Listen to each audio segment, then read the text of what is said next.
Welcome to the Find Your Leadership Confidence podcast with Vicki Noethling. You are about to discover impactful lessons that help you grow as an individual, grow your confidence, and find the positive and good within you, so you powerfully and authentically become the best version of yourself.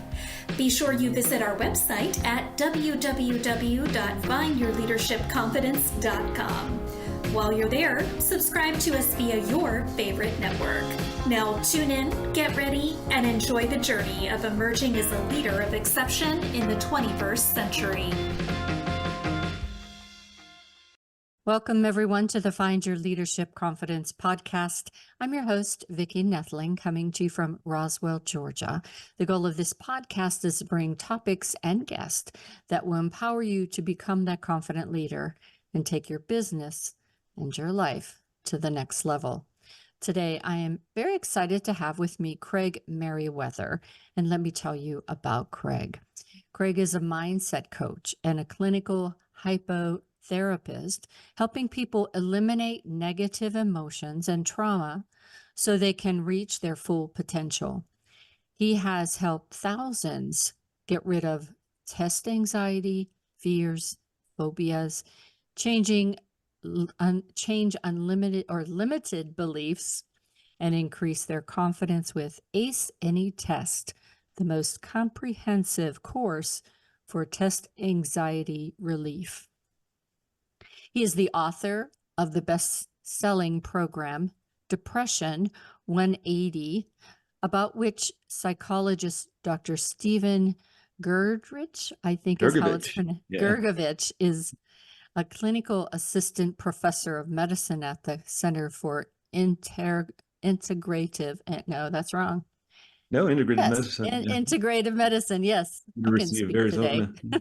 As I explained to Craig earlier, I've been doing this since 7:30 this morning, so my mouth is not so great, but that's all right. We'll continue on. So, Everybody calls him Dr. G. Dr. G, and I can see why. Says that Craig Meriwether's book is the most comprehensive and user-friendly resource to help ourselves and loved ones struggling with depression.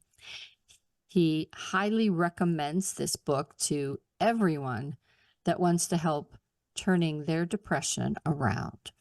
Craig has also created the Mind Mastery Blueprint and Life Transformation Kits, and is a featured author in New York Times best-selling book, Pearls of Wisdom, 30 Inspirational Ideas to Live Your Best Life Now.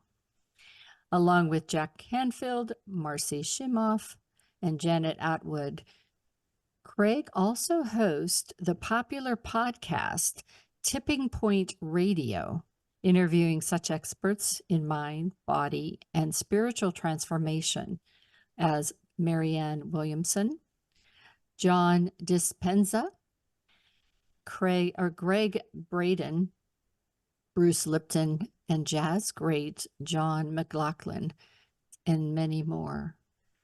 So we're going to talk about today some things that in this changing environment where a lot of people have to pivot, whether they wanted to or not, with companies downsizing, right-sizing, doing all those things, or people that are, in college trying to get a leg up and change maybe their careers or just starting their careers.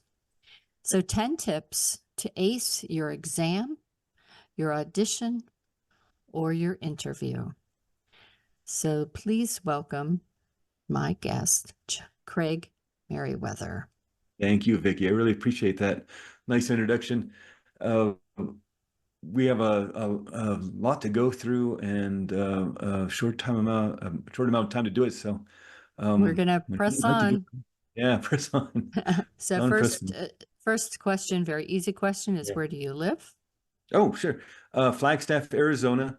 And we're a little bit south of the Grand Canyon, a little bit east of Sedona, and up in the mountains. We get snow every year. We get the 4 seasons, so it's a really beautiful small town to raise a family in.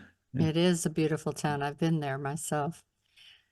So just briefly, you know, I gave all of the kind of highlights, but talk about your journey that took you to where you are today with this, you, you know, Yeah. really, I Um, think something that's needed in our world. So talk about, you know, what was your driving force? it, with a lot of people who get into the healing modalities, whatever you're working with, as a healer or as a therapist or a counselor or hypnotherapist like I am, uh, came from my own pain I was going through. I struggled a lot with depression in my Mm, life, a lot of mm, anxiety, mm, and my mother struggled with a lot of depression. And uh, this was mainly noticeable in the 1980s when I was a teenager. And this was way before the SSRI drugs, the selective serotonin reuptake inhibitors, were coming, Prozacs and things like that. Those came out in the mhm, mid 90s, late 90s. mhm. And of course, there's no internet back in 1980, or at least internet that us common Was people worth could, anything. yeah, they could attend, uh, connect to. So really, it was just whatever book you could find at the library or your Yeah. bookstore, maybe an article in a magazine. And the biggest thing to do around depression back then was talk therapy. And I've done my share of talk therapy. What I find with talk therapy, it could be extraordinarily helpful and healing. But if you're not talking about the root issue, Mm-hmm. healing really can't happen. If you don't know what the root issue is, if it's unconscious, then healing can't happen. Uh, you may get some relief, uh, but in terms of really dealing with the depression, if the depression is due to some sort of hurt or pain or trauma that happened in the past, not much is going to happen. And so I spent a lot of the 80s and 90s kind of searching, but not finding too many solutions. It was really the birth of my son in the year 2000 that I Mm, really wanted to get my life together. Uh, mm. I know my mom struggled with depression. I struggled with depression and anxiety.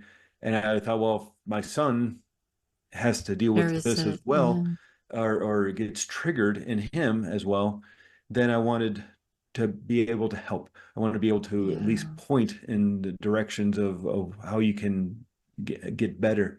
And so I really started working on myself. At that point, I was kind of nervous about the side effects of the Prozacs and the other antidepressant medication. So I didn't really feel like going down that road at that time. And so I just started doing research. And that, at 2000, 2001, the internet was coming out. And you could find a lot of information. You could find research studies. Mm-hmm. And so I just started doing the work and finding various things, whether it's diet and supplements and exercise and just all sorts of different tools and techniques and strategies for mindset. Mm-hmm. And after some time, I realized it'd been a while since I'd felt depressed, felt anxious. And so Mm, I realized I had this toolbox filled with, strategies and skills and techniques mm-hmm. to help with anxiety, with uh, depression. So that's when that book came out, that Depression 180. I started writing that back in 2011, something like that, 2012, and then the others kind of followed in the podcast. And I loved the work so much, talking to people about this stuff, that I ended up training to become a hypnotherapist and neurolinguistic programming specialist, and been working one-on-one with people. And one of the big issues that people come to me for is anxiety and nervousness, and specifically around tests. Uh, if they're trying for a promotion at work, job interview, or having to give a presentation or a speech or something. And well, I can help them with that and do with these one-on-one sessions. I realized there really wasn't a program out there to really help people. There's some, a couple of books, actually, a handful of children's books out there on Amazon, and a couple of programs that are an hour long, and, a handful of 5-minute videos on YouTube. But I didn't see anything really comprehensive. And so that's where that ACE test program comes. So it's been this long journey, started about 24 years ago, to really start helping myself and in that, and as a lot of people find when they get into this, maybe a kind of a healing profession or a therapeutic profession, it's like, well, you heal yourself, and now you got all these tools and skills, and people start asking you, what did you do to get better? And then all of a sudden, here you are, so many years later, and it's been a fun journey, at least to the point of like, learning about hypnotherapy. And I don't know that writing a book is so much fun. If anybody out there has written a book, sort of deadlines and things like that. But it's been quite the adventure. How about that? We'll That's leave exactly it at right. So as you work with people and, as you said, you have your own experience, but maybe identify some of the problems, the pain, the trauma that in the subconscious is making people anxious and fearful around tests, around auditions. Even for us, teaching, having people figure out what's keeping them from being comfortable speaking. Yeah, a lot of it comes down to, for a lot of people, not everyone, but a lot of it comes down to fear of failure and fear of being judged. And that usually comes from a past experience. Maybe the test at some point didn't go very well. And unfortunately, in a lot of schools and a lot of houses and a lot of homes around the country, at least here in America, you're punished if you don't do well on a test. And there's repercussions that are negative if you don't do well. A test should be, okay, I don't know this material, so let's go over it again. But instead, it's, so you got an F, so now maybe you don't do well in the class, and that dinks your grade point average, and now you're going to get a good university. And it's just this waterfall of consequences for not doing well on a test. So a lot of pressure gets put on, especially if you've had failure in the past around, doing well on a test. And so there's this fear of failure, and the unfortunate part of getting anxious around a test or giving a speech is that now that you have this fear of failure because it happened maybe once or twice in the past, and people are going to be judging you, whether it's the teacher, parents, or an audience, even if it's just a meeting of 5 people or an audience of 500, you start getting into that stress response. And you start to armor yourself to protect yourself, because the subconscious's main job is to keep you safe and protected. It's for survival, which doesn't necessarily mean your happiness and your prosperity. It wants you alive, which is great. That's a great thing to be alive and safe and protected. But it's using the information it has that you have experienced in the past from various situations, circumstances, events in your past. It's using this information to trigger the stress response when it sees a dangerous situation. Unfortunately, the mind can't tell the difference between what's real and what's imagined. And this is most noticeable when somebody's having a nightmare in the middle of the night. And it doesn't matter how crazy, how ridiculous that nightmare may be, of a Wizard of Oz tree is chasing you down the street, throwing apples at you, or a cheeseburger, or 2 hot dogs, or whatever. It's ridiculous. It's stupid. It's not going to happen. Or it could be something very realistic. Maybe a veteran's having a PTSD nightmare about the war, even though it was 30 years ago.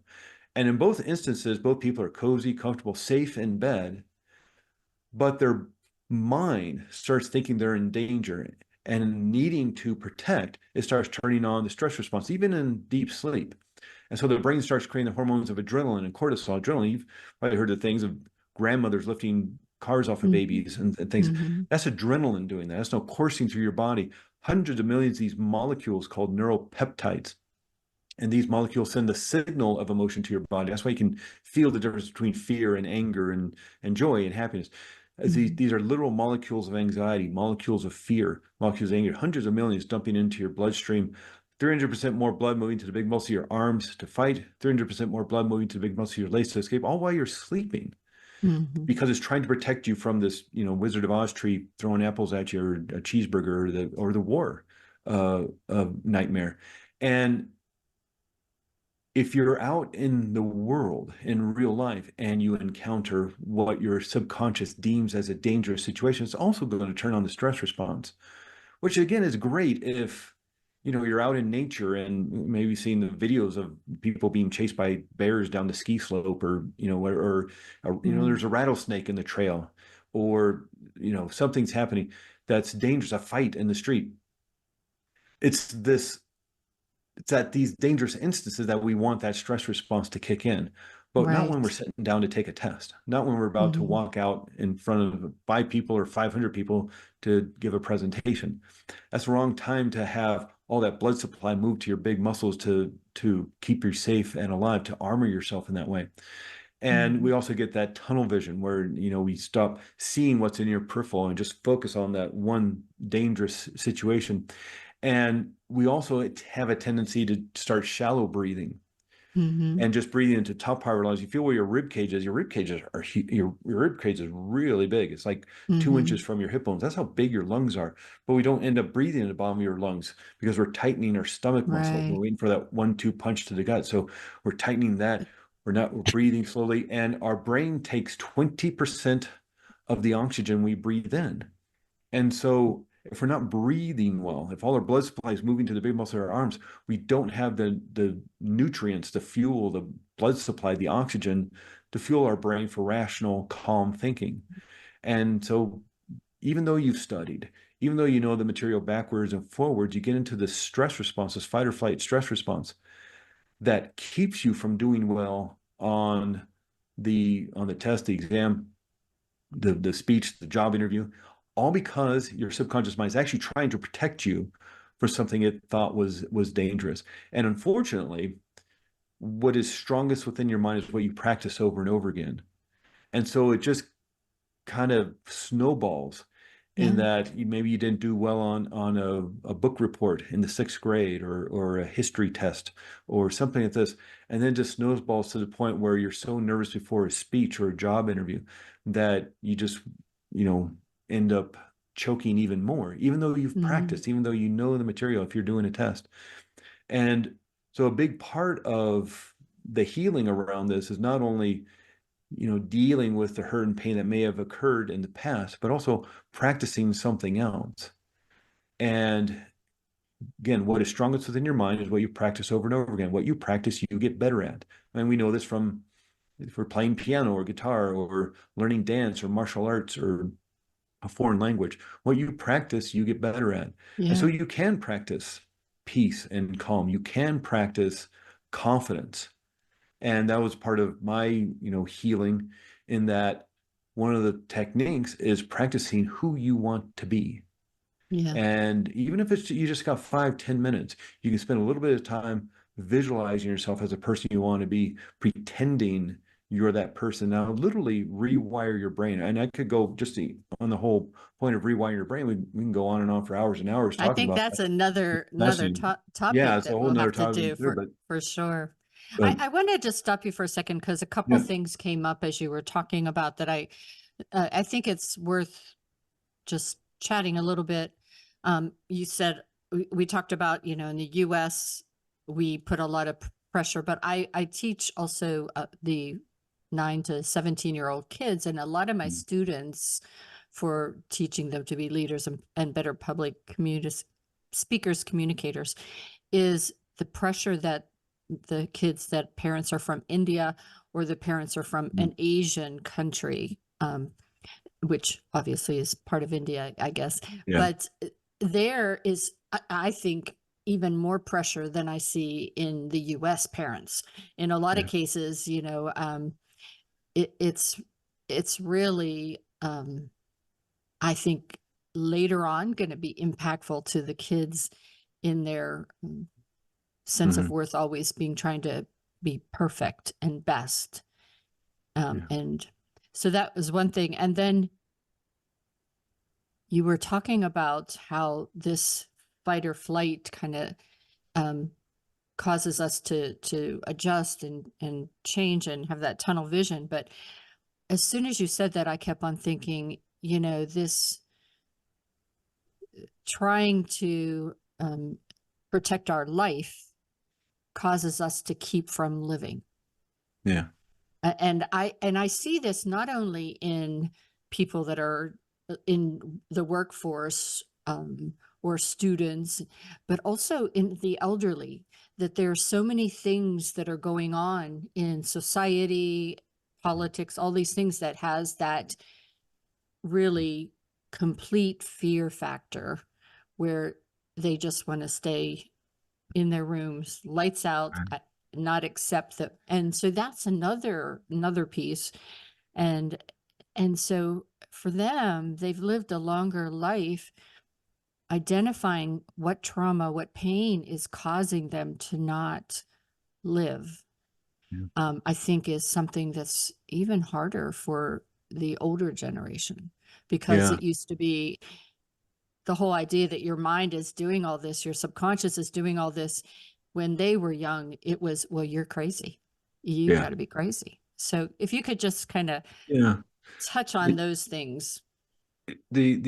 Also the one of the issues around dealing with hurt and pain from the past is that these feelings that we get, the feeling of anxiety, the feeling of fear, the feeling of anger, these are warning signals that there's danger in the external environment. Now, someone pulls a fire alarm in a building, the sirens go off, the strobe lights go off, warning everybody that there's danger, you need to get to safety. We also have a warning system, and when our subconscious mind gets triggered for danger in the external environment, real or imagined, whether it's a real threat to our safety or something, from a nightmare during a dream, or just, having to go in front of the board of directors to give a presentation or something, whether it's real or imagined, our mind is going to start warning us through our body that there's danger. That warning comes in the feeling state of anxiety or fear or worry or overwhelm, whatever that feeling state may be associated with the issue. If you don't acknowledge that warning, the volume just gets turned up.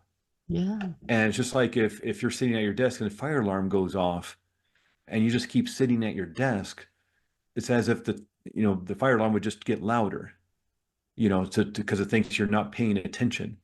We are paying attention. It's just you don't want to acknowledge that the fire alarm is going off.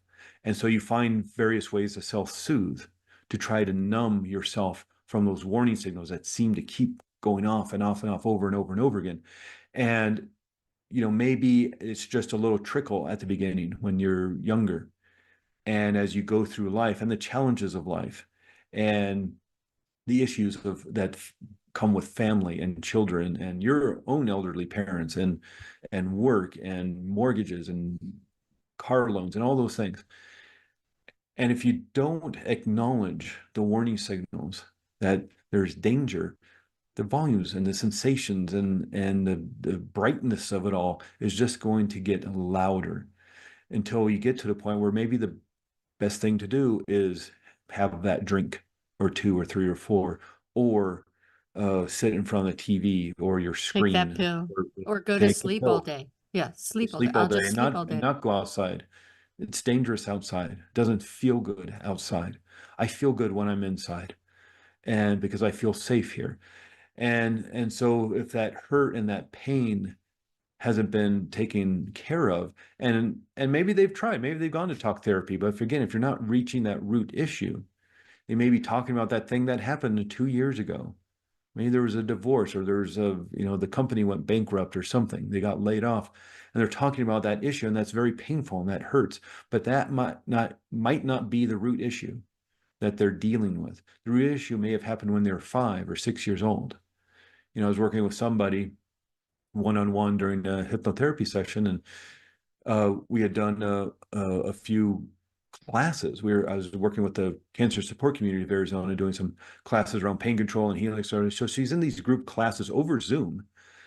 And early to the third class, she asked me if hypnotherapy works with procrastination. Yeah, we can work with procrastination because that's a defense mechanism. So the next day we set up an appointment because I had some time in the afternoon. And so what's interesting about this work is when your subconscious mind realizes that you're going to be doing some healing work, it gets to a certain point where it's like, you know what, let's not work on a problem. Let's work on the problem.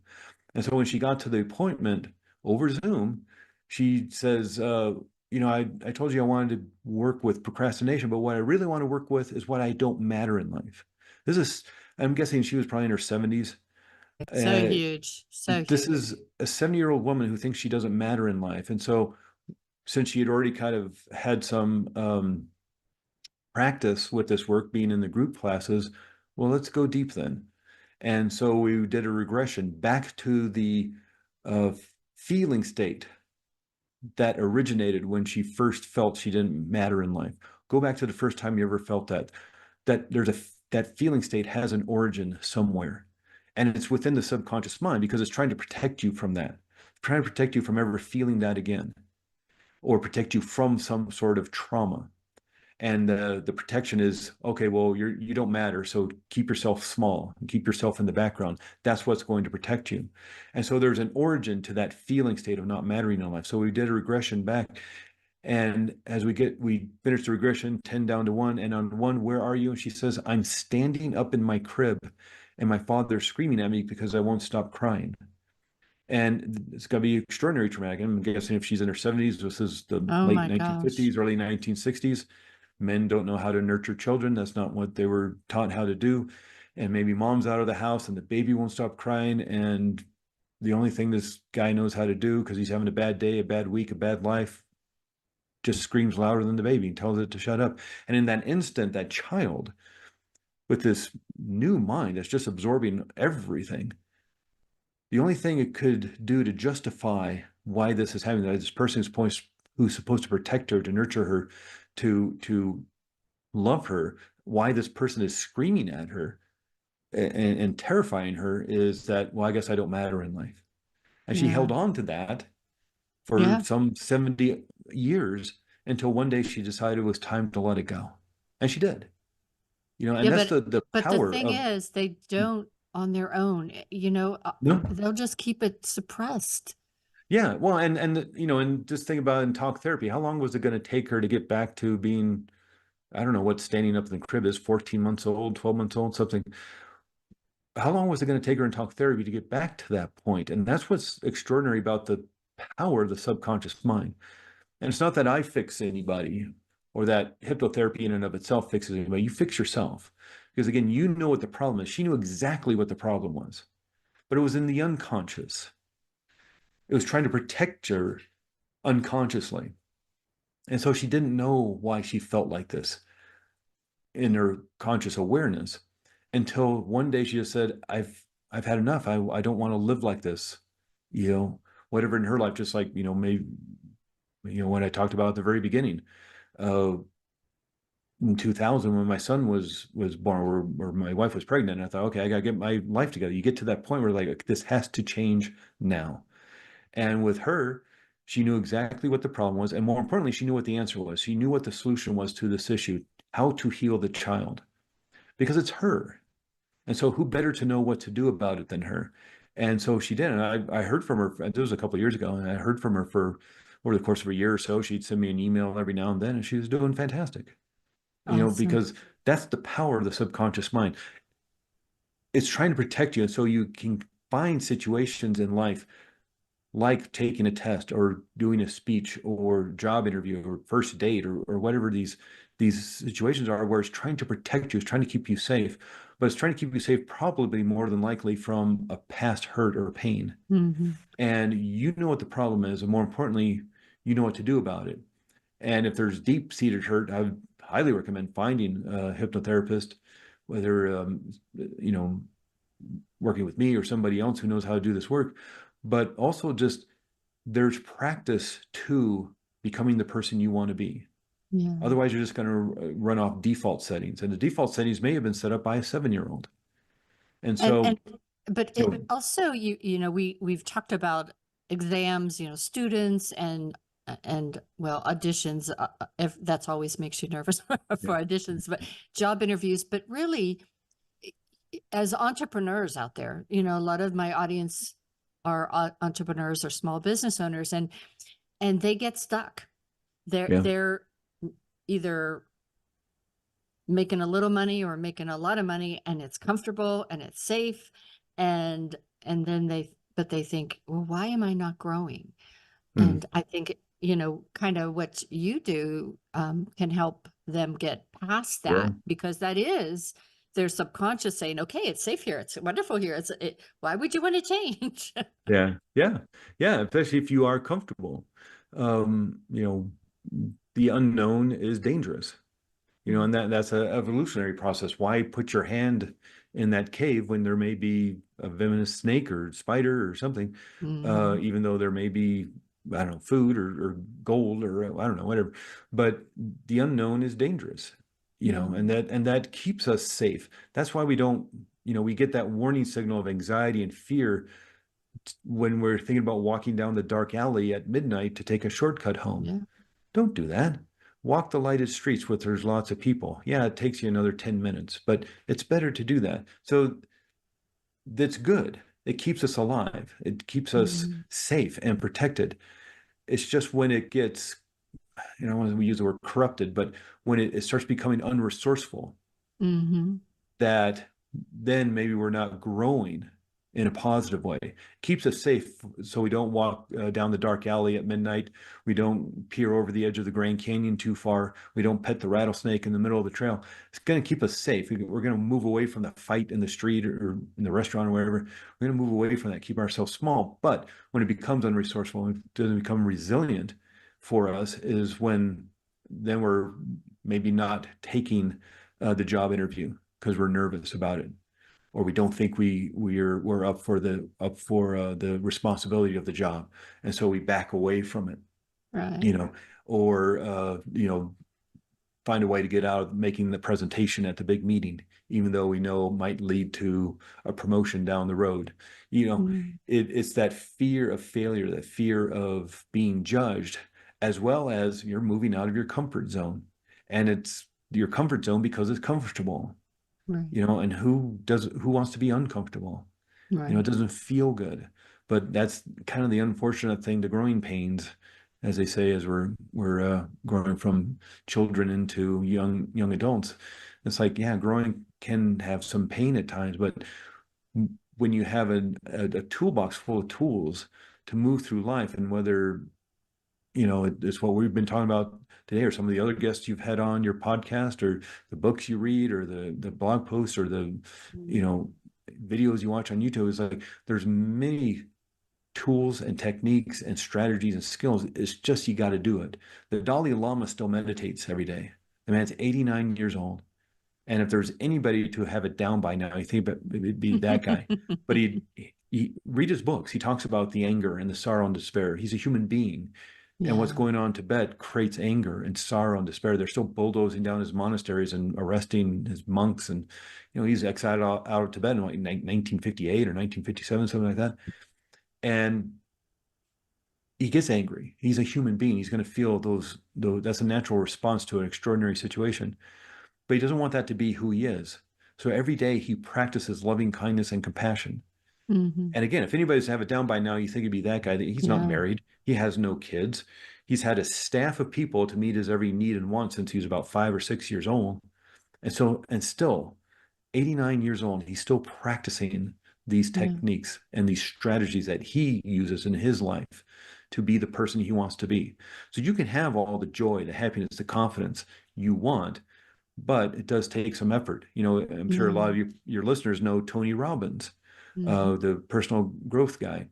There's that documentary that came out about him some years ago. I'm sure some of your listeners have seen it. I'm Not Your Guru, which I think is on Netflix. Mhm. And it shows him at a week-long event in front of 10,000 people, but it also shows behind the scenes stuff. And it also shows him getting up in the morning. And he's doing the cold plunge. He's doing the little trampoline to awaken his adrenal glands. He's doing his meditation work that he does. And this guy's been doing it for 40 years. Tony Robbins started in 1980. Mhm. That big book of his, Awaken the Giant Within, came out in like late 80s, early 90s. This guy's been doing the work for 40 years, and he's still doing. He still puts himself in state before he walks out on stage. Yeah. And so if you have to take a test, if you have to do a job interview, if you have to give a presentation, a speech, something, you know, just don't walk in Yeah. from your car to the room, put yourself in state, just like Tony Robbins puts himself in state, just like Dalai Lama is still meditating every day, just like any master musician or master of martial arts or gymnastics or dance, they're going to practice every day. And so put yourself in state, just like Tony Robbins before he walks out on a stage. 40 years later, he's still making sure he's the Tony Robbins when he walks out on stage. He's not in that, he's not wearing the hat of being a business owner, dealing with taxes and the events of next year and talking to his wife on the phone and dealing with the kids and the homework. And yeah, he has to deal with all that. But when he walks out on stage, he wants to make sure he's the Tony Robbins. And so when you walk into a test, make sure you're the person who's ready to take the test or do the job interview or do the audition. And you'll notice as you practice this, and don't wait until it's right before the test. Don't wait until it's, a minute before you walk into the room or the audition or the job interview or the speech.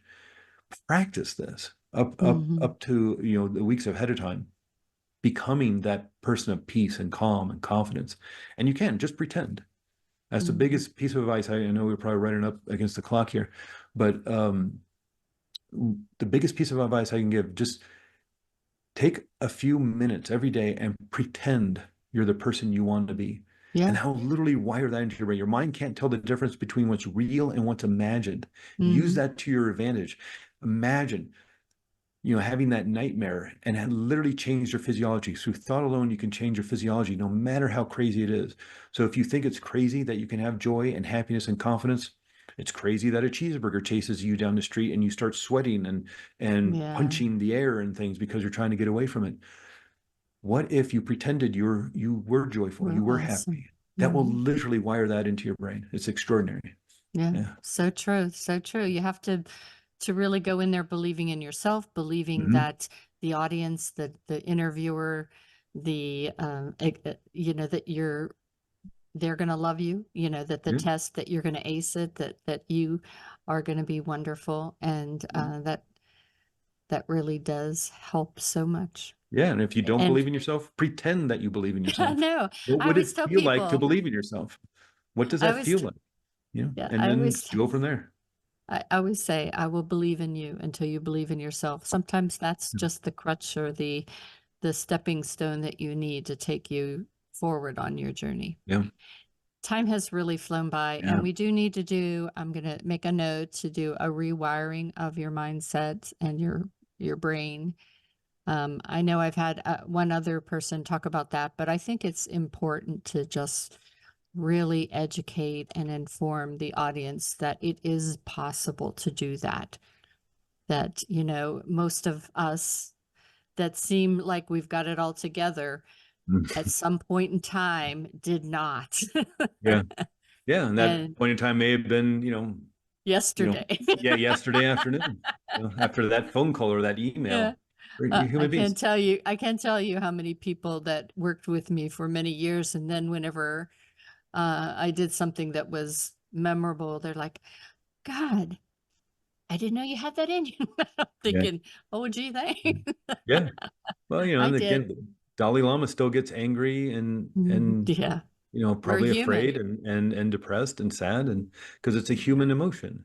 And he's a human being, and we all are. And so there's also a certain point where you have to have compassion for yourself and patience with yourself, when doing this work. Yeah. It's been such a pleasure. If you, the audience, have enjoyed hearing all the things that Craig has had to say today and really are intrigued and want to get to know him better, to either, as we said in the bio, to either help yourself or help others. Watching this and you're just listening, I am going to read, as always, the information, but you can find it on my YouTube channel, Vicki Noethling. So please subscribe, as well as you can go to findyourleadershipconfidence.com. It will be in the video show notes. You want to go to aceanytest.com. Again, that website is aceanytest.com. On LinkedIn, he's Craig-Meriwether. A bunch of numbers. If you just do Craig-Meriwether, Meriwether. Again, Meriwether does not have an A in it, so Wether. On Facebook, it is Ace Any Test, initial capped. And Instagram is ace_any_test. And YouTube is at AceAnyTest. I'm going to turn it over to Craig to talk to you about his call to action today, how he can connect with you via social media, and also the resources on his website that may help you on your journey to overcome your anxiety, your fears, your phobias, and to be the better you. All yours. Thank you, Vicki. Probably the best way to get in touch with me is just through the website, aceanytest.com. You can also find me at my hypnotherapy business, which is Arizona Integrative Hypnotherapy. Or if you just Google Flagstaff Hypnosis, you'll see Arizona Integrative Hypnotherapy come up, and that is me. If through social media, if I do social media, it's usually just Facebook. I have some of the others, but I'm not as proficient at getting on those. So Facebook is probably the one I'm on the most. But if you really want to get in touch with me, it's probably aceanytest.com. It's probably the best way. Awesome. So thank you so much for being a wonderful guest, Craig. Thank you, Vicki. Definitely did enjoy our conversation today, and we definitely will get back together to do a second segment. But for those that are listening, please do go to that aceanytest.com website to learn more. And thank you again for being such a great guest. I appreciate the invitation. It was a fun conversation. Awesome. And as always, I remind everyone every day. So life is a journey, and it's up to you to enjoy the ride. This is Vicki Noethling signing off. Thank you for tuning into the Find Your Leadership Confidence podcast with Vicki Noethling, where we share impactful lessons that help you grow as an individual, grow your confidence, and find the positive and good within you so you powerfully and authentically become the best version of yourself. Remember to visit our website at www.findyourleadershipconfidence.com and enjoy even more great episodes like this one. Again, while you're here, subscribe to us via your favorite network. We look forward to seeing you next time on the Find Your Leadership Confidence podcast.